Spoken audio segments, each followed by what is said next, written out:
Al-Jibal is used in the Holy Quran in the sense of great people. And there's many examples of this. Jibal can refer to a very powerful nation. In Surah Taha, those Jibal which will turn into desert and sand particles, they are the great worldly powers. But I don't want to go into the discussion at any detail. Here the word Jibal applies to the people of Jibal. And Jibal people are also referred to as Jinn sometimes. But the Jibal people are more tough and fit for hardy works. So we know that the people who are referred to were chained. According to the Holy Quran, they were chained in iron chains and things and moved in large numbers to their working places. If they were jinns of some sort, they could not have been chained by iron chains. They could not be fettered. So I'm talking of jinn together with Jibal to indicate that the Holy Quran is speaking of metaphors. Jibal can be great powers. And Hazrat Dawood and Hazrat Sulaiman had conquered all the great powers up to the end of Babylon. They had complete command of a country which Israel had never seen before and could not see again after them. So it is the great people of great nations who were subdued by Hazrat Dawood and Hazrat Sulaiman, which are being referred to as Jibal. And Toyur are those spiritually revived people who, prior to the work of God's word upon them, like Jesus Christ made Toyur out of earth, they are those Toyur which are spiritually alive and they can fly heavenly heights. So the Holy Quran goes on speaking in the same symbolic language. And this symbolic language can be understood with reference to their movements from one place to another and their fast-moving winds. If you had given me time, I could explain each word with the help of the dictionary as well as with the help of history, as we find unfold itself during Hazrat Dawood and Hazrat Sulaiman's time. The question arises, why did God use all this terminology? Because this terminology was used in the Bible as well, and which was used in common tales as well. And there was no indication that God meant spiritual things and they had taken these things physically. So Allah implies the same terminology, but a few keys are put here and there so that the wise among the people can begin to unfold its meaning and decipher it like other prophets' history and what happened to them. So this is the key to that understanding, and I can give one example of how Allah refers to the same tales but in a meaning, in a way that they have to be understood spiritually. When Allah speaks of Hazrat Sulaiman's end, He speaks of his asa being the sign that he was all right.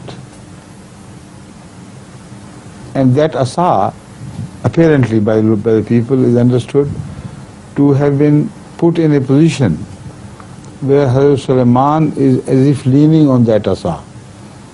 And the jinn working in the factories, etc., look at that asa and Hazrat Sulaiman leaning on it and think that he is still alive. And this is how the affairs of the government ran. And for a long time, as if each morning the same crowd of jinns passed through the same streets, looking up at the castle, and Hazrat Sulaiman was always leaning on the asa. And these ulama believed that he was a dead man at the same time. He was dead and leaning on the asa. What sort of insult they hurl upon the Prophet of God? The corpse of a prophet is put to lean on a asa so that the jinn should not rebel. How long could that asa work? How long could the corpse of a prophet was so insulted? Because Allah does not permit people to insult their prophets and their bodies. When they die, they are buried. But ulama think this is what it meant. Now, why this asa is being repeated in the Quran? Why, when the jinn realized that this asa was eaten up, they rebelled? This asa here refers to the power symbol of Hazrat Sulaiman, the symbol of his government.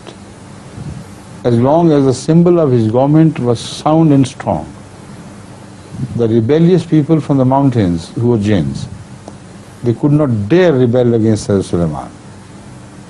But when the symbol of this government was moth-eaten or worm-eaten, and people could see it's no longer the same asa, then they started rebellions against the government of Hazrat Sulaiman.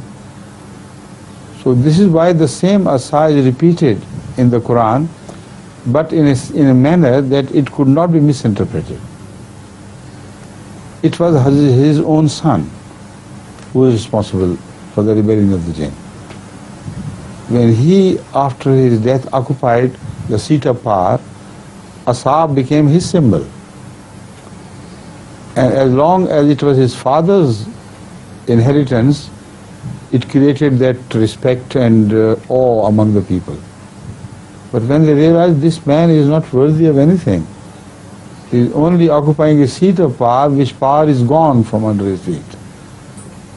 It was then that the rebellions began, and King Solomon's entire empire began to crumble down bit by bit and bit by bit. After his son, no empire was left. It was broken into pieces and things.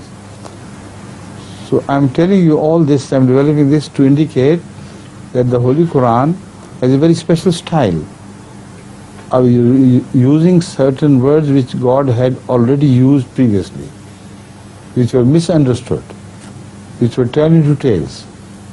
The Quran repeats the same story by using those pivotal words, but in its manner, in a situation where they become self-explanatory.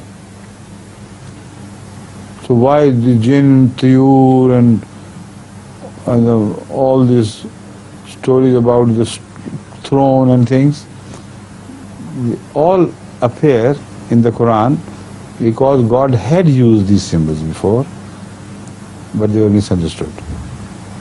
Got it? Sorry.